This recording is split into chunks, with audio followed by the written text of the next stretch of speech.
Well, good morning on this very warm and beautiful Sunday morning in, is it April? No, feels like April. We're still early February, I think. But it is a very beautiful morning, and it's great to be in the house of the Lord. And if you have your Bibles with you and would like to read along, we're in Matthew chapter 26, beginning at verse 57. I should check the bulletin. I wonder if it's a right minute. I don't know which one. I got so many bulletins hiding around here right now. But in 57, and again, we're following. In many ways, the gospel accounts are half of the book, half of the gospels. The first half is like introduction to Holy Week. If you ever go back and look, somewhere like a third to a half of the Gospels is devoted to this week, this 1 week, and what's happening. And I say this partly because you think, wow, he's spending a lot of time dealing with what happens during Holy Week. But this is the message. This is the event that defines who we are as followers of Christ. This is where the information, the detail of the story is to be found. And so again, it's Thursday night. They celebrated Passover with communion. They go out to the Garden of Gethsemane, where Jesus says, I want to pray, because whatever is going to happen tonight.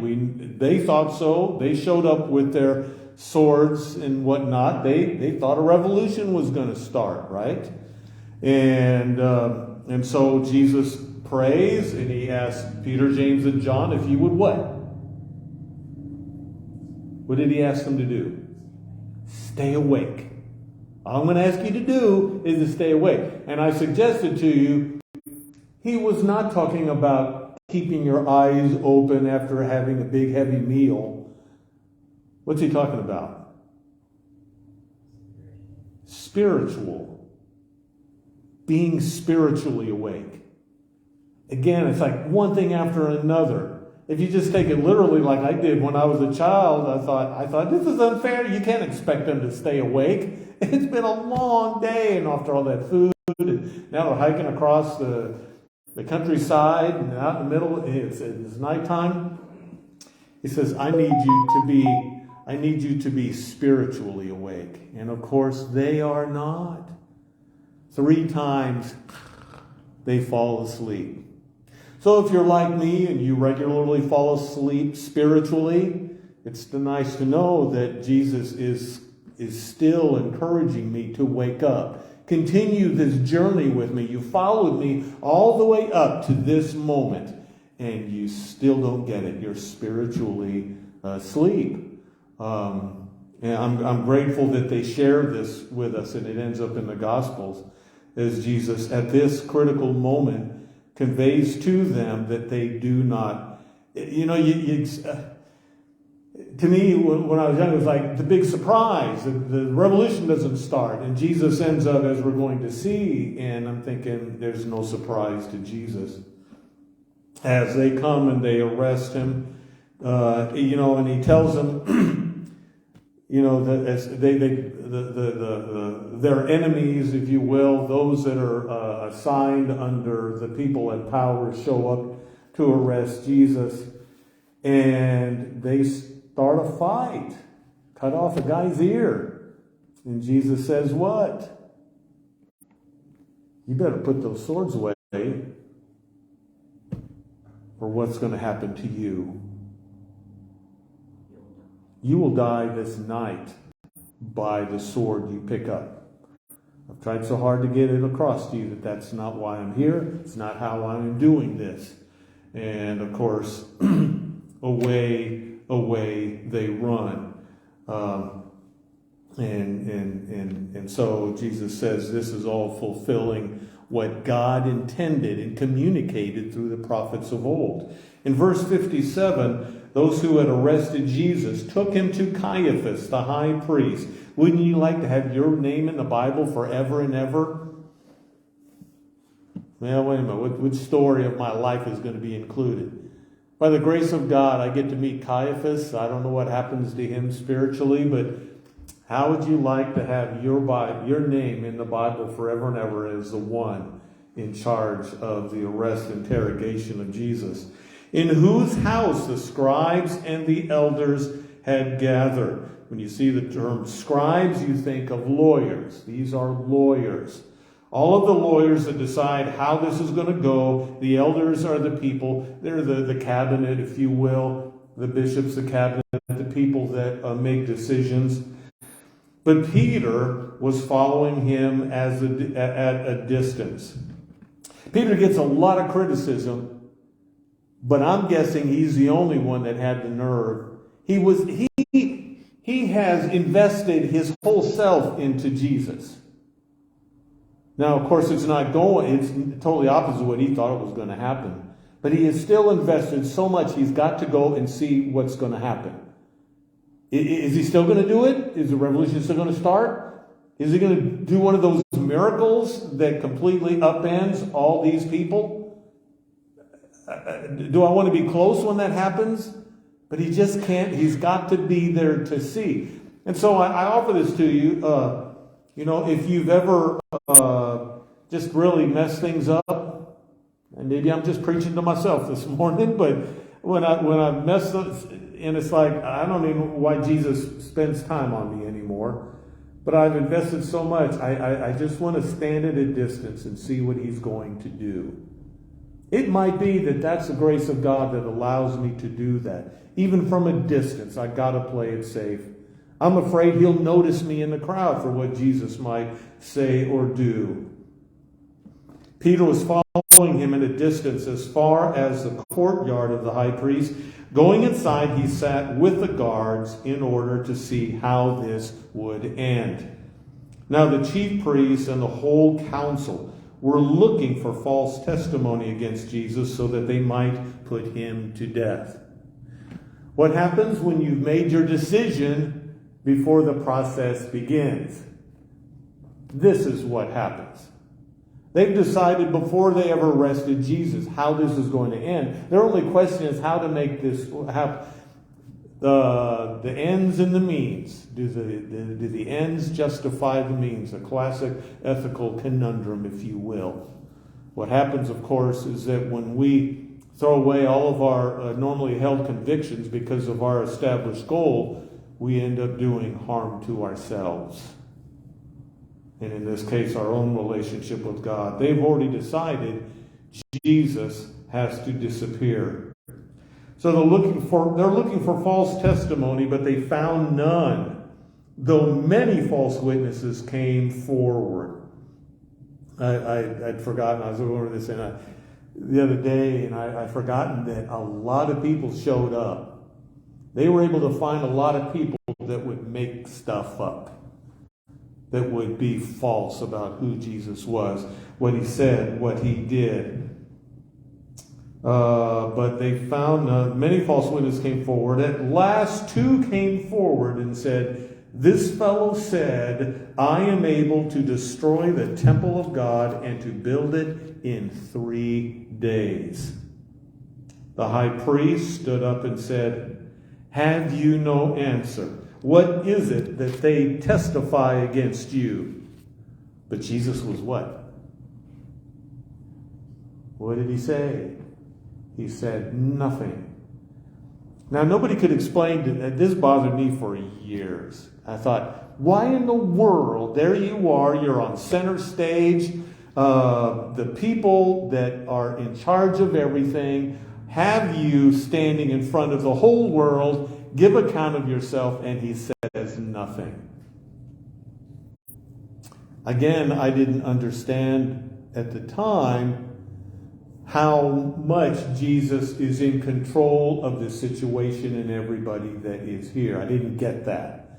I thought he was simply suffering abuse because he couldn't do anything about it. And he didn't say anything because he didn't know what to say to his question. I didn't understand at the time. The family I grew up in, if there's a disagreement about something, what did you do? And if you still don't agree, you say it how? You say it louder. And whoever is the loudest wins. Isn't that the deal? I don't know, maybe your family wasn't raised like mine was, but whoever was the loudest seemed to win. The whole idea of saying nothing can be one of the most amazing strategies. When I started studying human behavior and went back and read these, I kept being astounded at what Jesus did, what he didn't do, and how he did and said, and all the. It's just so amazingly brilliant. As it turns out, sometimes the best strategy is to keep your mouth shut. Sometimes, if you're in an argument with somebody, if you let them talk and just let them keep talking, what will they do? You just keep feeding them rope, right? And eventually they'll have enough. While these people are yelling and hollering at Jesus, and he decides to say nothing, what do you hear? You hear those voices. The first time I really began to understand this was trying to help people that were very loud, obnoxiously so, in their efforts to control people around them. And it dawned on me, your problem is that you don't hear yourself. You're so focused on how everybody else is not doing what you need them to do, that all you can do is focus on that, but you don't hear yourself and what you're contributing. And there have been a couple times in my life, I've even done this as a counselor, I said, I would like to, next time you do this, I'm going to take a video of you in action. They were like, one person was asking me, I can't deal with this situation. And I could pick up on what was going on. I said, you know what? Next time I want to take a video of you and then we're going to sit and watch it together. And I'm not going to say anything. What happened? The issue cleared itself up. And they said, thank you very much. I don't think you're going to see me again. In a way, I think Jesus is holding up a mirror to everybody. Listen to yourselves. I want you to remember what you're saying right now. You're so hyped up out of this one goal of destroying me that you can't even see what you're doing to yourselves. And so he lets them do the talking. You know, you're talking with somebody in a lie, or maybe you're doing the lying. The more you lie, what happens? It just eventually reminds me of somebody who's been in the news lately. Go ahead and mull that one over. You know, you get to a point where it's absurd. You can't hold all of this together. Jesus was silent. Then the high priest said to him, I put you under oath before the living God. He's putting Jesus under oath. The person who has never sinned, who's always telling the truth, and he's trying to make him tell the truth? I put you under oath before the living God. Tell us if you are the Messiah, the anointed one, the chosen one that God is going to send to fix everything. The Son of God. Jesus said to him, you have said so. Or, just like it's coming out of your mouth right now, you are declaring who I am. You're finally getting it right. Jesus said, you have said so, but I tell you, from now on, you will see the Son of Man seated at the right hand of power and coming on the clouds of heaven. Then the high priest tore his clothes and said, in those days, when something was so grievous you couldn't bear it, you would demonstrate it by taking your expensive clothes and ripping them. I'm thinking he didn't pay for his clothes. But that's what he would do. That was his sign that this is all I can take. I cannot take any more. We are done here. He has blasphemed. Why do we still need witnesses? You have now heard his blasphemy. What is your verdict? They answered. He deserves death. Then they spat in his face. They struck him, and some slapped him, saying, "Prophesy to us, you Messiah, the Anointed One, the new King. Who is it that struck you?" My whole life, this has been hard for me to read.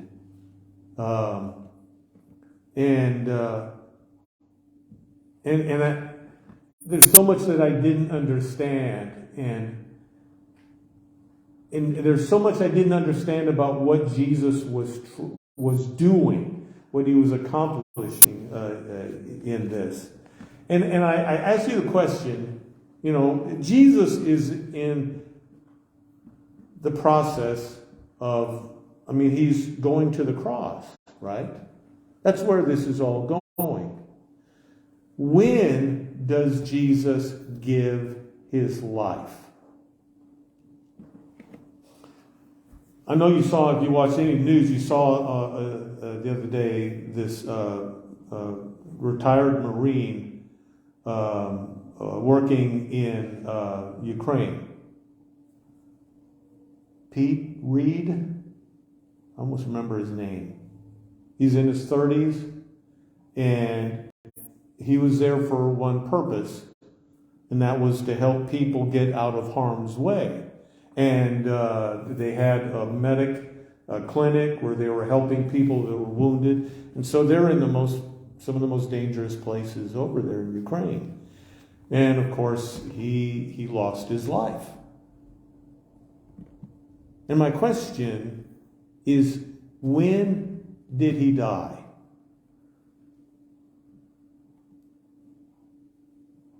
I would offer to you that he died when he chose to go there. He went there knowing what might happen. He went there knowing what he was prepared to give.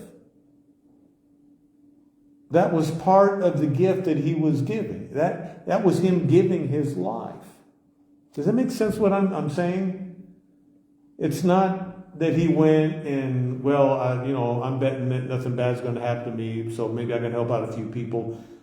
No, when he chose to go, because he'd been in other war zones doing similar kinds of work, he was giving himself. He was dying to this cause.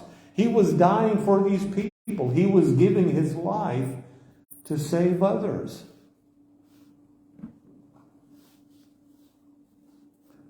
Everything that Jesus did and everything that he said was him giving himself.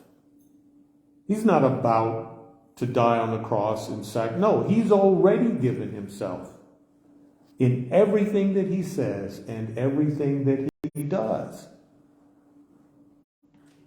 And I'll be saying more about how people remember and memorialize these events in even now today, and how I fear that sometimes we miss the point.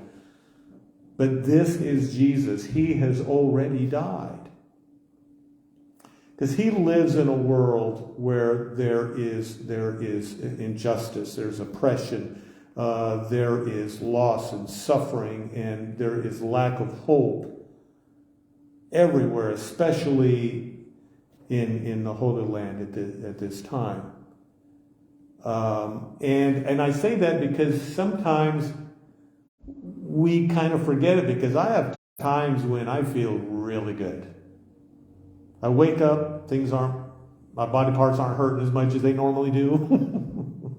Things go well, and it's like a little bit of paradise. The other night, it's 6:30, and I think it was Monday night. I get in my car and I leave my place. They're just north of West Terre Haute, and I go down this hill and I come to Highway 150, and it goes towards St. Mary Woods College, West Terre Haute, and right there it's got to be the darkest intersection in all of Vigo County. There's no streetlights of any kind. There's nothing, and there's trees, and it's dark, and so I'm always very, very careful, especially at night. The good thing about driving at night, of course, is that you can see headlights coming, right? And so I check and I look both ways. I kind of inch out a little bit, and looking really, really good. So I step on the gas to make my left turn, and all of a sudden, coming into my vision is an object right in front of my car, and I slam on the brakes. My first thought is a deer running, literally in front of my car, and whatever it is, I am missing it by inches. It was not a deer. It was a fella on a bicycle. He's coming down the wrong side of the highway with no lights on his person or bicycle of any kind. I was looking right at him and could not see him. And I would have hit him perfectly, just right in the side. And by the grace of God, and it wasn't until he entered the light from my headlight that, and it was all reflex. It was like what just happened. And by then I see that he's going by on his bicycle. And so I'm like, did I come that close to killing somebody as I thought I just did? Interesting. So then I'm gone for a couple hours, and on my way back, he's on his bicycle on the road that goes up to my home. And I thought, I live in a world where people ride their bicycles in places they should not be with no lights in the middle of the night. And I need to be reminded of that. This is the world I live in. I get my stuff together at home. I get in my really nice car. I'm comfortable, and I drive to where I'm and everything. But I'm passing people, by the grace of God, are still alive. And I thought, I came this close to changing my life forever. And it was sort of a wake-up call for me. And I was thinking about Jesus. This is the world Jesus lives in. He lives in a world where people have no idea what they're doing, they have no idea where they're going, and they do not understand the consequences it's going to play in their life and the lives of others. Yet he has already given his life. That's worth thinking about. That's worth praying about. That's worth holding on to for a while. And maybe like Peter, I may start to understand some of what he was about and what he's trying to accomplish in my life and yours. Heavenly Father, every time I read these stories, I find something new, and sometimes I feel like there's probably so much more I have yet to discover. I pray, Father, that what we do understand, you will bring it home to our hearts, and you would allow your transforming love to continue to work its miracles in every way possible. May it happen in Jesus' wonderful name. Amen.